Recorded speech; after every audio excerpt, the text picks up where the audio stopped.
Hello guys, today we will see how to do a C program for swapping of two numbers. Okay दो number लेंगे और उसको एक दूसरे के साथ हम बदल कैसे सकते हैं, स्वैप कैसे कर सकते हैं।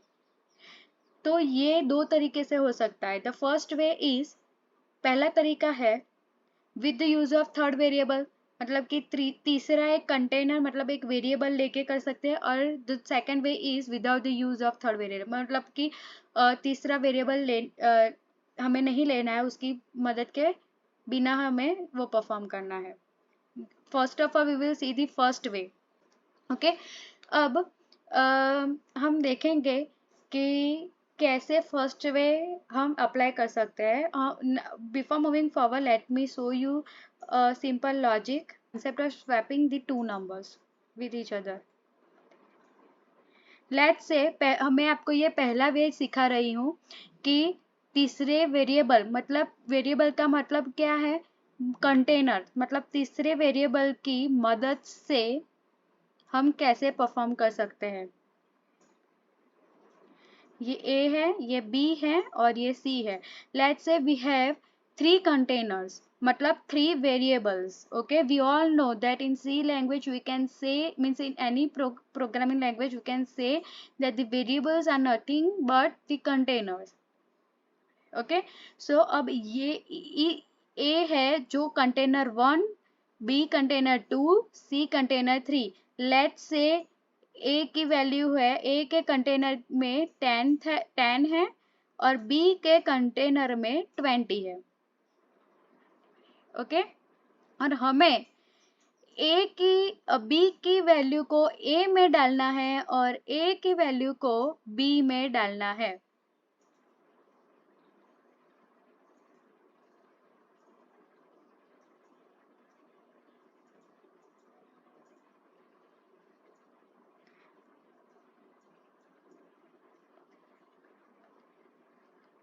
ओके, अब हम कह सकते हैं, हम इमेजिन कर सकते हैं कि अगर A में है एक्लेयर्स चॉकलेट और B में है Dairy Milk, to swap it with each other, मतलब हम A की एक्लेयर्स को B में डालना चाहते हैं और हम डेयरी मिल्क को A में डालना चाहते हैं, राइट।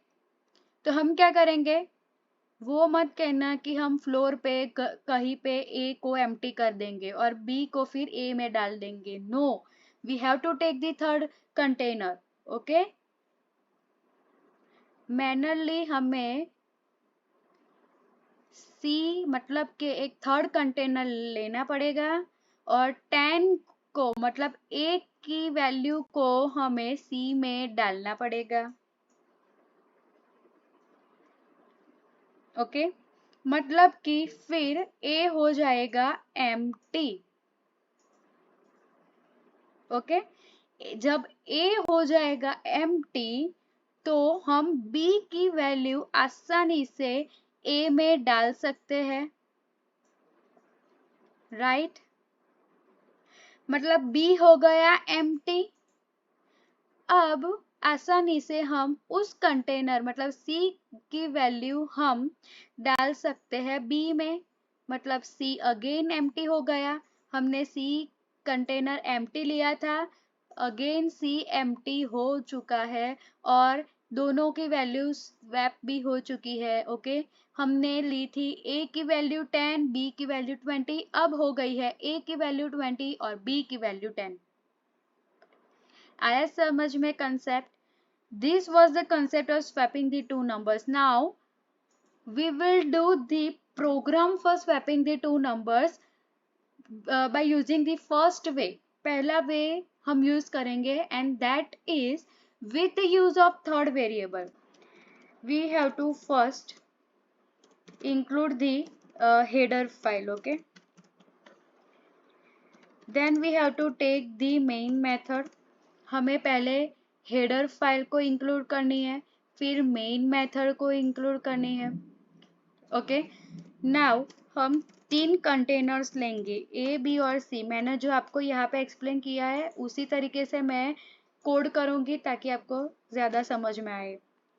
ओके, तो हमने A, B, C वो तीन कंटेनर्स ले लिए हैं जिसमें हम वैल्यूज डालेंगे पहले तो लेट ये क्या है, पहले डिक्लेरेशन है,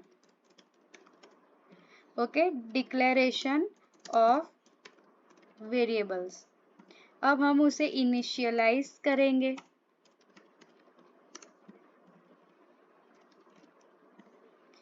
okay, a is equals to 10, b is equals to 20। हमें c को एम्प्टी रखना है, पता है ना आपको, क्योंकि हम with the use of third variable this two value we will swap, मतलब with the help of third variable वे का प्रोग्राम कर रहे हैं, ओके। अब बिफोर प्रिंटिंग हम बता देंगे, बिफोर स्वैपिंग हम बता देंगे कि हमारी वैल्यू कौन सी है। a is percentage d, okay, and एक minute, a is equals to percentage d और a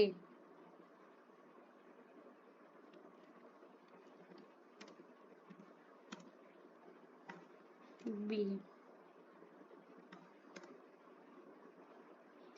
ओके। बिफोर स्वैपिंग ये परसेंटेज d क्या है, अगर किसी को याद है then please write it in a comment box.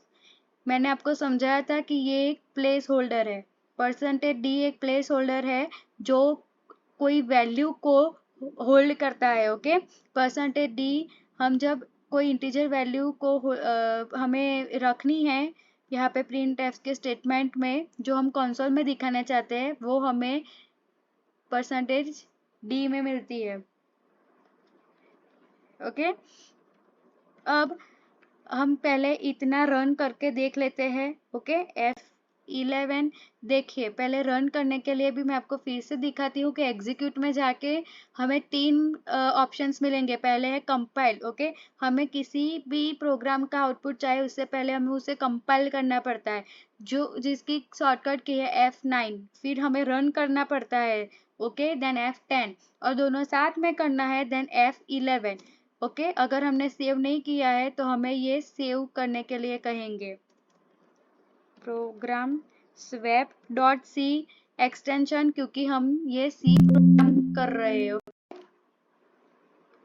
देखिए आ गया, before swapping a is equals to 10 और before swapping b is equals to 20, okay. यह एक ही लाइन में क्यों आया है, क्योंकि यहाँ पे हमने स्लैश एन नहीं लिखा हुआ है। स्लैश एन का मतलब please comment in comment box, write it down. Swap slash N का मतलब मैंने आपको मेरी अगली सी प्रोग्राम की वीडियो में दिखाया है। स्लैश एन का मतलब है न्यू लाइन। अब अगेन हम रन करेंगे तो देखिए ये जो before swapping b is equals to 20 जो यहाँ पे आ रहा था वो अब यहाँ पे आ चुका है, ओके। तो हमें बिफोर स्वैपिंग मिल गया है, a की 10 और b की 20। अब हम करेंगे b की वैल्यू a में और a की वैल्यू b में, ओके। हमने यहाँ पे जैसे कि देखा है कि हमने क्या किया था, C के कंटेनर में हमने A वैल्यू डाली थी, उसी तरह हम C के कंटेनर में A की वैल्यू डालेंगे। हम ऐसे नहीं लिख सकते, okay, we can't write, I have written wrong, C, हम ऐसा नहीं लिख सकते क्योंकि C की वैल्यू A में जाएगी, जबकि C की वैल्यू तो कोई है नहीं, C तो कोई एम्प्टी वेरिएबल कंटेनर है, तो यहाँ पे 0 नंबर आएगा। एक ए में क्या स्टोर होगा, 0 स्टोर होगा। हम इस तरह से लिखते हैं, उसका मतलब ये है कि ये इस राइट हैंड साइड की जो भी वैल्यू होगी वो लेफ्ट हैंड साइड में स्टोर होगी। इसीलिए हमें ये दिमाग में रख कर चलना है कि राइट हैंड साइड की वैल्यू हमें लेफ्ट हैंड साइड की वैल्यू में वेरिएबल में स्टोर करनी है, ओके। तो हमें यहाँ पे कौन सी वैल्यू कौन किस में स्टोर करनी है, तो जो a की वैल्यू है वो हमें c में स्टोर करनी है, ओके। दैट्स वाई हम लिखेंगे c is equals to a, मतलब ये इस a की वैल्यू जाएगी c में, ओके। सिमिलरली जब हमने a की वैल्यू c में स्टोर कर दी, फिर हमने क्या किया था, b की वैल्यू a में डाली थी। ओके, b की वैल्यू a में डाली थी, मतलब a एक कंटेनर है। ओके, और b की वैल्यू हमने a में डाली थी, इसीलिए b कहाँ पे आएगा, राइट हैंड साइड में आएगा। ओके, लास्टली हमने क्या किया था, लास्टली हमने जब हमने b की वैल्यू a में डाली, तब हम जो c में कोई वैल्यू थी, a की वैल्यू थी, राइट, c में a की वैल्यू थी जो हमने b में डाली थी। तो b अब कंटेनर है, ओके, और c कोई वैल्यू है। ओके, c की वैल्यू हमने कहाँ पे डाली थी, b में। अब हम यही स्टेटमेंट्स लिख सकते हैं कि अब आफ्टर स्वैपिंग क्या होता है।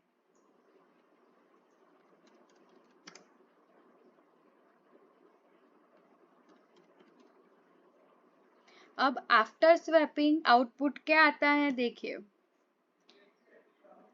आ गया,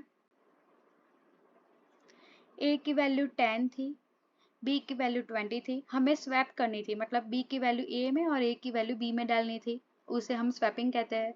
ओके, तो a की वैल्यू हो गई है 20 और b की वैल्यू हो गई है 10। This is the simple programme.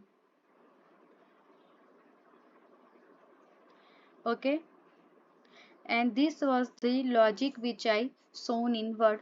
Okay, और हमें यहाँ पे कांस्टेंट वैल्यूज नहीं लेनी है, तो हम यहाँ पे ऐसे भी ले सकते हैं, एंटर वैल्यू फॉर ए, मतलब कि यूजर से हम इनपुट ले सकते हैं। scanf is used for taking input from the user, right?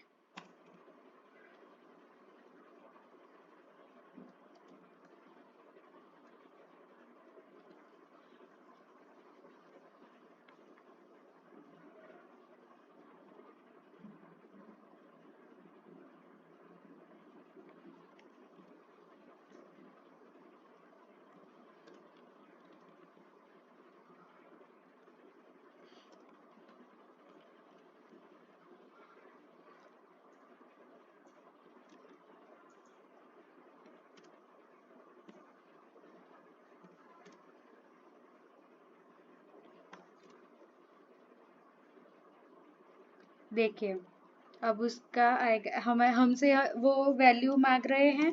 अब देखिए, मैं यहाँ पे 20 ले रही हूँ और b की वैल्यू ले रही हूँ 30। तो देखिए, आ गया, बिफोर स्वैपिंग a की वैल्यू है 20 और 30 एज इट इज, और आफ्टर स्वैपिंग, स्वैपिंग जो हमने करवाया है उसके बाद, लॉजिक के बाद का स्टेटमेंट चेंज हो गया है। देखिए, a की वैल्यू 30 और b की वैल्यू 10, मतलब ये है हमारा लॉजिक। ओके, ये है हमारा logic. Okay, then if you have any query, then you may ask in comment box.